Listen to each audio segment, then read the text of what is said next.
Y'all, welcome back. Again, I'm going without image just because I have a lot of stuff on the slides and I don't want to hinder from what you're seeing. So, we've been talking about ecological interactions. You finished up last week learning about symbiosis. Now we really should talk about population sizes in ecosystems and in their communities and in their population themselves, and how the environment affects a population. So we have two ways we can measure a population size. You can measure the number of individuals in a population, or you can determine the population's density, the average number of individuals in a certain volume. Now there are three types of distribution patterns of a population. In the clumped population distribution, you usually have resources scattered and split apart.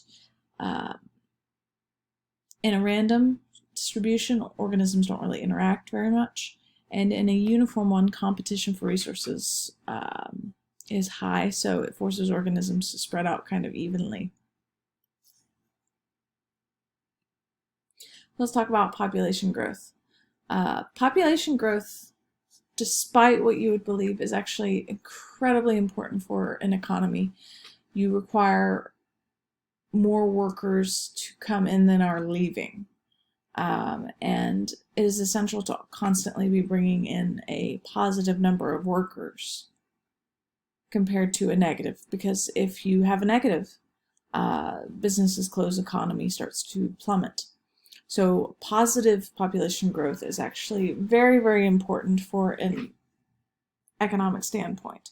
Actually, certain countries will give incentives, and most actually do, for people in the country to either come to the country or to have children. There's a reason in place for, there's a reasoning why there are incentives for people who have kids. There's tax breaks, things like that, because children fuel the economy. The more kids you have, in a sense, or the more people that have come to the country, that's more jobs for the economy to use to grow. So government likes population growth. So population growth is affected by four things: birth rate, death rate, immigration, and emigration.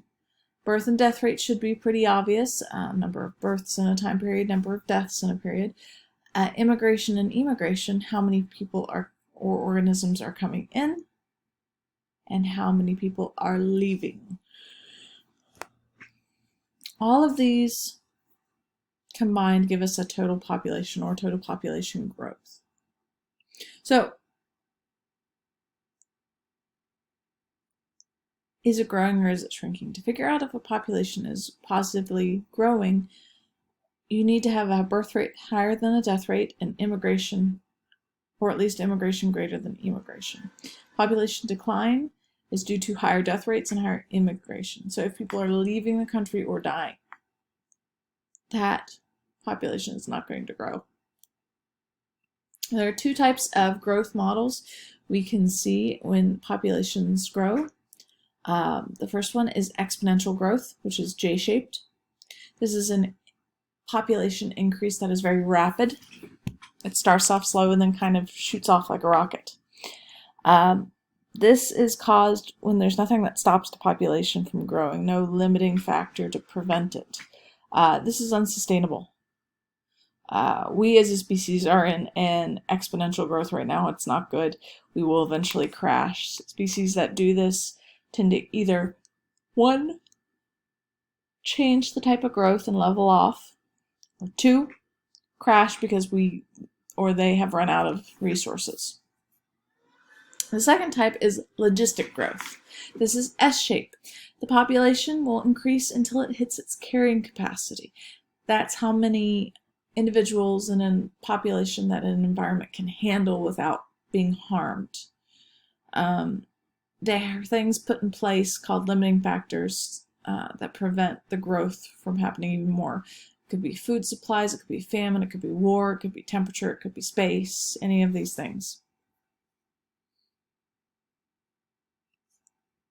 There are two types of limiting factors. There's density dependent and density independent.